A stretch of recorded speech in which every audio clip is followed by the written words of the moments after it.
মন্ত্রী যেগুলো পরিষদ ছিল, হামান অন্যান্য মন্ত্রীরা কয়, আরে মুসা যেহেতু গেছে আমরাও যেতে পারবো, চলেন। বুঝতে পারছেন? ফেরাউন ব্রেক হয়ে গেছে, তাফসীরের ভিতরে আসছে। কিন্তু অন্যান্য মন্ত্রীরা কয় না, মুসা গেছে আমরাও যাইতে পারবো। অনেক সময় বিভিন্ন রাষ্ট্রের প্রধানমন্ত্রী ইচ্ছা করলে অনেক কিছু করতে পারে না। আশেপাশের লোকগুলো যদি দুষ্ট হয় তাহলে সেই দেশটাকে ওই প্রধানমন্ত্রী ভালোভাবে চালাতে পারে না, বিপদে পড়ে যায়। তো এই বিপদে পড়তেছেন ফেরাউন। সে চাইছিল না যাইতে, কয় এটাও ফেরাউনের জাদু, যাব না। অন্যান্য মন্ত্রীরা কয় না, মুসা গেছে আমরাও যেতে পারবো, চলেন। ঠিক আছে চলো। রওনা তো করছে। এদিকে মুসা আলাইহিস সালাম উপরে উঠে গেল, ফেরাউন তার সৈন্য দলবল নিয়ে নদীর মাঝখানে। আল্লাহ পাকের এত কিছু বলার দরকার আছে? শুধু বলেন কোন হয়ে যা, সঙ্গে সঙ্গে হয়ে যায়। সুবহানাল্লাহ।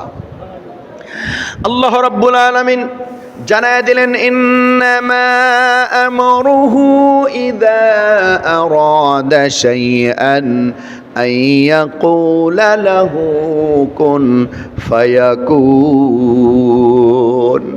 আল্লাহ রাব্বুল আলামিন যখন কোনো কিছু করার ইচ্ছা করেন শুধু বলেন কোন, তুমি হয়ে যাও, সঙ্গে সঙ্গে অনুরূপ হয়ে যায়। ফেরাউন যখন নদীর মাঝখান বরাবর, রাস্তা বরাবর, আর মুসা আলাইহিস সালাম সাগরের পারে চলে গেছে, আল্লাহ পাক বললেন, নদীরে, সাগর রে, তুমি যেমন ছিলে তেমন হয়ে যাও। সাগর যেমন ছিল তেমন হয়ে গেল।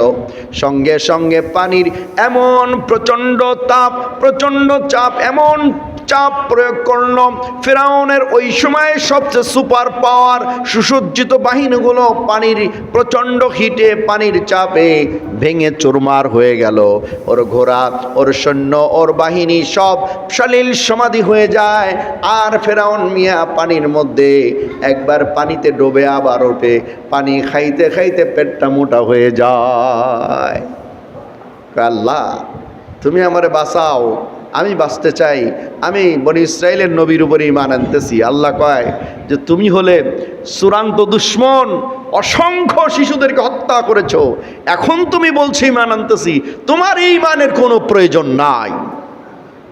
সঙ্গে সঙ্গে ওই সময়ের সুপার পাওয়ার বিশ্ব শক্তি ফেরাউনকে আল্লাহ পাক পানির মধ্যে নিশ্চিহ্ন করে দিলেন।